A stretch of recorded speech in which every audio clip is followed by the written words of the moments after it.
The story begins by the ocean, where men fish before the weather changes. Among them is Jason, hoping to catch something worth taking home. Every fish he catches is too small, so he has to throw them back. Then the sky darkens, a storm is moving toward the coast, and Jason decides to leave. It is supposed to be a normal family Sunday, but Jason usually uses these quiet mornings to be alone. Once the rain moves closer, he drives home. On the radio, a warning comes through. The storm is much larger than expected. It is moving inland fast, spreading toward the cities, and becoming something the reports did not predict. When Jason arrives, everything looks normal. It is also Christmas morning, and the streets still have that quiet feeling of a holiday where every family is inside doing their own things. Jason grabs the mail, walks into the house, and immediately sees a letter from the tax office marked as urgent. That envelope shows the family already has financial problems. Inside, Jason greets Cass, his old dog. Then he goes upstairs to wake his wife, Riley. He jokingly tells her that the fishing was sweet, because even though he brought no fish, he brought donuts. For a moment, the morning feels ordinary. While the children try to watch videos, the internet suddenly drops. Then Riley checks her phone and receives worse news. The contractor says the foundation is sinking, and only the chimney is still keeping the house standing. Then the children remind Jason that he promised to buy a Christmas tree. That means another $80 they do not really have. Then something strange happens. The kids start arguing because they cannot open the door. They blame each other, but Jason checks and realizes they are wrong. The lock is already open. The door simply will not move. He tries the patio door, the windows, the garage, and every other exit. Everything is sealed shut. Within minutes, the family realizes they are trapped inside their own home. The dog barks, the children panic, and Jason uses force. He kicks the door as hard as he can, but instead of breaking it, the door throws the impact back and sends him flying. Frustrated, Jason grabs a fireplace poker and attacks a window. Cracks appear in the glass, but it refuses to break. Before he can try the larger living room window, the neighbors catch their attention with a mirror. They are trapped too. Soon, they understand it is not only their house. Every home in the neighborhood seems to be locked from the outside by the same unknown force. No one can leave. From a distance, they watch the neighbor explain the situation to his wife. She runs away to search for help, and for a brief second, that feels like good news. But Jason and his family do not even know the neighbors' names. So they give everyone nicknames, including Boat Guy, because he owns an expensive boat that never touched water, because he fears the ocean. Using signs, the families try to communicate from house to house. Some neighbors believe aliens are responsible. Others blame the government. They can only hope this is limited to the neighborhood. But when night arrives, the rain becomes worse, and the woman who went for help never comes back. By morning, Jason is tired of waiting. He takes his tools and starts drilling through the door. The drill bits burn out after reaching the other side, and through the hole, Jason sees something disturbing. Water is forming some kind of barrier beyond the door. It is not normal rainwater. It moves like a wall, stopping him from pushing farther. By the time 48 hours have passed, the family understands this may not end soon. They need to think like survivors. Jason and Riley gather all the food in the house and begin rationing it.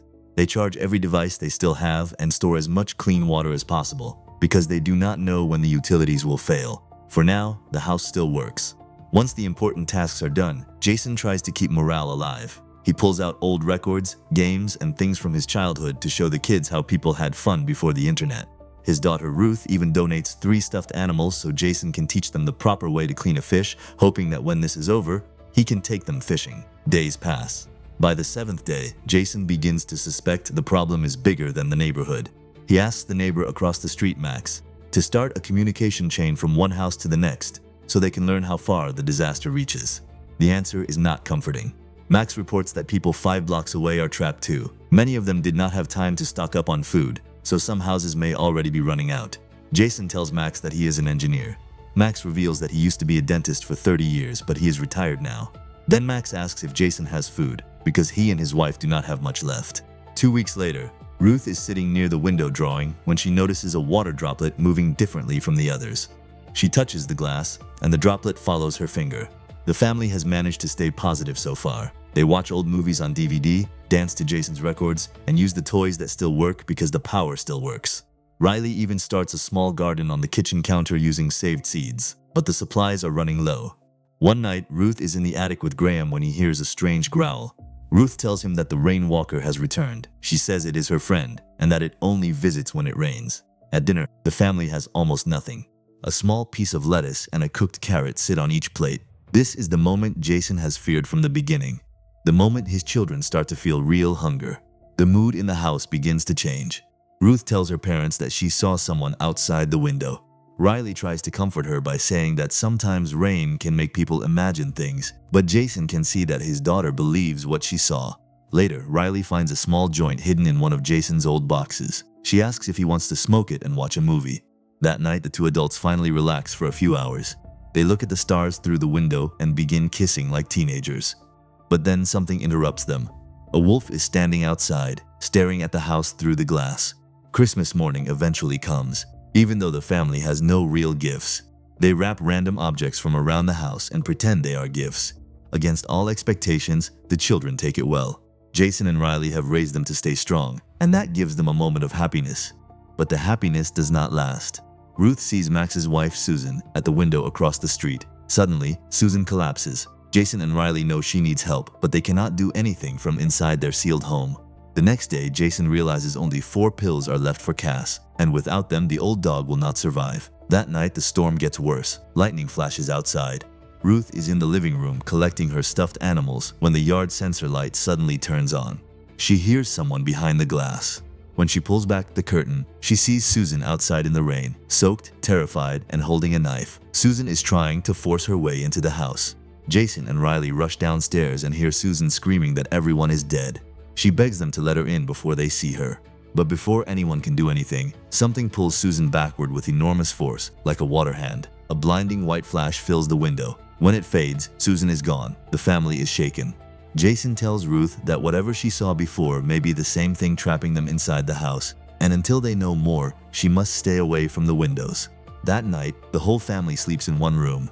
The next morning, once the rain stops, they start covering every window. From now on, one rule matters: stay away from the glass when it rains. Later, Ruth practices aerial gymnastics inside the house. As she hangs from the fabric, the vibration makes the chimney shift. Since the foundation is already damaged, bricks and a large metal sheet suddenly fall down the chimney shaft. The children call Jason, and when he looks up through the opening, he sees sunlight. For the first time in months, there may be a way out. The chimney is narrow, but Ruth is small enough to try. She climbs carefully, but the cracks and pipes make it almost impossible. In the end, she can only push one hand outside. Even that feels like victory. For the first time in months, Ruth feels outside air on her skin.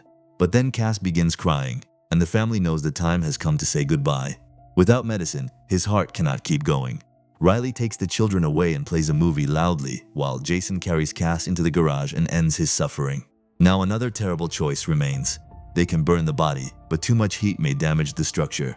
The other option is worse: freeze the meat as a last resort. Riley does not want to hear it, but she knows it may become a last resort. She asks Jason to handle it and only use it if there is no other choice. The next morning, Riley finds Jason putting cleaned meat into the freezer. The only part left is Cass's head, and Jason plans to burn it at night so the children do not have to see. That evening, the wolf returns. Jason tries to offer Cass's head through the chimney, hoping the animal will take it away. But as soon as the rain begins, the wolf runs off. Jason presses his hand against the glass, silently asking it not to leave, and notices the water following his palm. It is trying to reach him. Days later, the family knows the routine. When the rain begins, everyone runs to cover the windows. But Ruth forgets her plant near the frame, and as she tries to grab it, a massive shape slams against the glass. Through the sheet, they see an enormous creature with several arms and tentacles. Ruth has only a fraction of a second to hide. After that, time passes. 3 months after the first storm, Ruth begs for food. She is starving, but nothing is left. Riley tries to stay calm, but she is so weak she collapses. Ruth checks the refrigerator and realizes the truth. The food is gone. Jason tries to stay positive, but they have reached the point he feared most. They are going to starve, and there is no obvious way to stop it. Then Graham appears with 4 fish fillets. They are from his pets. In that moment, he shows maturity. He uses the skills his father taught him to save the family, at least for one more night. While Riley cooks the fish, Jason sees that the wolf has taken Cass's head.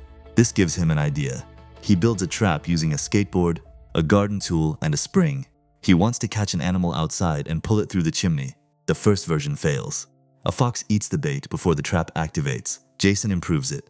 The second version catches the fox, but when the family tries to pull it up, the rope breaks and the animal escapes. So Jason thinks smaller. If they cannot pull a fox inside, they can catch something that fits quickly through the opening. Within 30 seconds, the third version catches a squirrel. It is tiny but close to starvation. It feels like a miracle. The family splits it into 4 pieces and eats every bit. From there, Jason expands the plan. He tears up the wooden floor in the living room, breaks through to the soil beneath the house, and builds Riley a real indoor garden. She uses every seed she has saved. Ruth and Riley take care of the plants, while Graham becomes creative with traps, catching different animals that wander into the yard. The family eats whatever they catch: skunks, seagulls, anything that reaches the house. For a while they survive. Then the electricity goes out for good. The story jumps forward. 5 years have passed since the rain took their freedom. But while the outside world was stolen, the family gained the ability to survive anything. Riley has built a successful garden that now produces enough food to keep everyone alive. Graham has used an old Christmas gift to teach himself piano, and he plays while Riley harvests food. Ruth draws the animals that have reclaimed the world outside. But survival has a cost. The children are not the same anymore. Graham has become angry and withdrawn. He refuses to explain why. Ruth, who has spent years watching the outside world through glass, has become obsessed with the creatures beyond the house. Riley discovers the house is sinking even more. The chimney is failing, and only the water barrier around the house keeps it from collapsing. That day, Jason shows the family that he repaired the car. Graham snaps, saying there is no point fixing a car they can never drive. He is tired of being trapped. He believes he might be able to survive outside. The family starts arguing. Graham and Ruth are tired of their father's rules. They think he acts like a general, creating new rules every day. Jason insists the outside is dangerous, but his children no longer believe staying inside is living. In the argument, rain begins to fall. Everyone rushes to cover the windows, but their shouting attracts one of the creatures. Water slides through the lock and turns it from outside. Then, after 6 years sealed shut, the front door opens. A creature stands in the doorway. The family hides. Riley and Ruth hide beneath the floor, while Graham climbs into the attic. From the attic, Graham sees the open door, and curiosity almost pulls him outside. Then the creature enters. It leaves slime that freezes the family's water. Its tentacles slide through the floor, with sharp blade-like tips. Ruth is almost struck. She sees it clearly. It looks like an octopus, but larger and far more dangerous. A drop of slime falls into Ruth's eye. Another roar sounds outside, and the creature rushes away as if called by others. Graham tries to run out of the house, but Jason stops him. The door slams shut again and returns to normal. The family survives, but their harvest is destroyed and their water is ruined. Ruth discovers the slime is salt water in gel form and wonders if the creatures are not from space at all. Maybe they came from the ocean. She reads old articles about octopuses, their intelligence, and the idea that if humanity disappeared, they could take over. Maybe that is what happened. Jason insists they are safe inside, but when he talks to Riley, the news is devastating. Every plant is dead, the soil is salted, and the water is contaminated.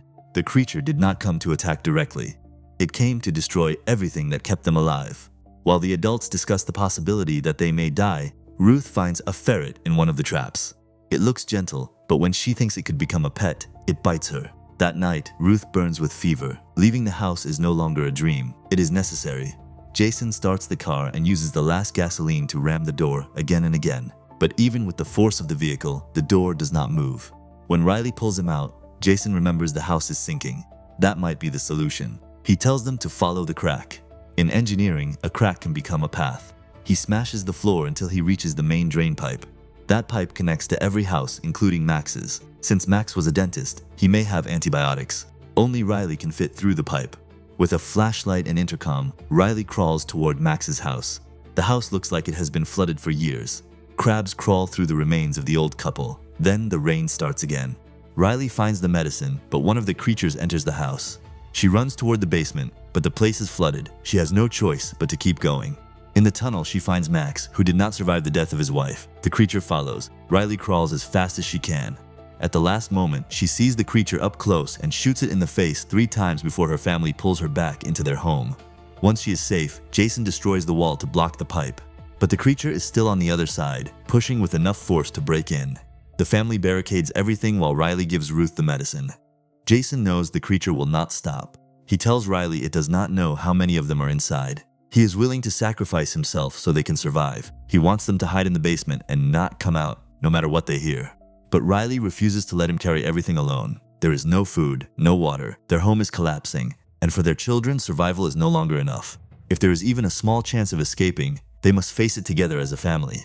So they stop thinking like prisoners. They start thinking like hunters, using every tool and scrap to build weapons and traps. For 6 years, Jason promised his children he would take them fishing. Now, in the most twisted way possible, that promise is finally about to come true. Later that day, the storm grows stronger. A massive spiral forms above the house, making it clear the creatures are coming for them. Seconds later, salt water erupts from every faucet. Jason, standing near the chimney, is knocked back by a sudden flood. In moments, the water rises to their necks and forces them to the second floor. Their ambush is ruined. But Riley looks out the window and tells them it is time to fight. She is the first to be attacked. When the creature comes near, she throws a Molotov at its face, setting it on fire. The flames let Jason see it underwater and shoot it with a harpoon. But one harpoon is not enough for something that size. Graham risks his life to recover another one. His parents break through the floor above him, so he can follow the light and escape the water before the monster reaches him. The family reaches the attic, but the water keeps rising until it covers them completely. They have only seconds before they drown. The creature appears. Jason fires into its face and activates the mechanism built with the car. The trap pulls it toward the garage, where they weaken the structure so it will collapse.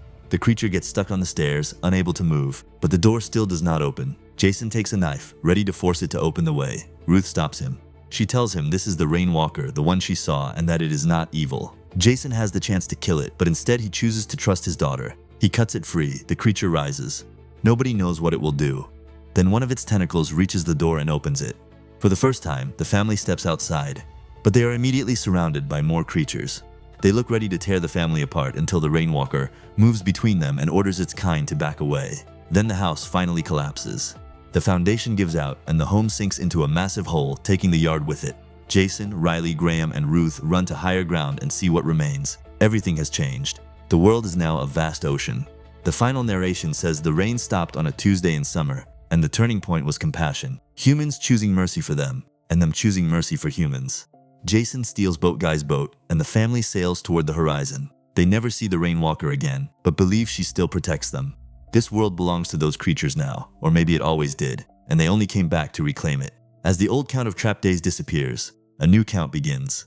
This time, they are no longer counting days until rescue. They are counting the days of searching for survivors in a new underwater world. I'm not the same.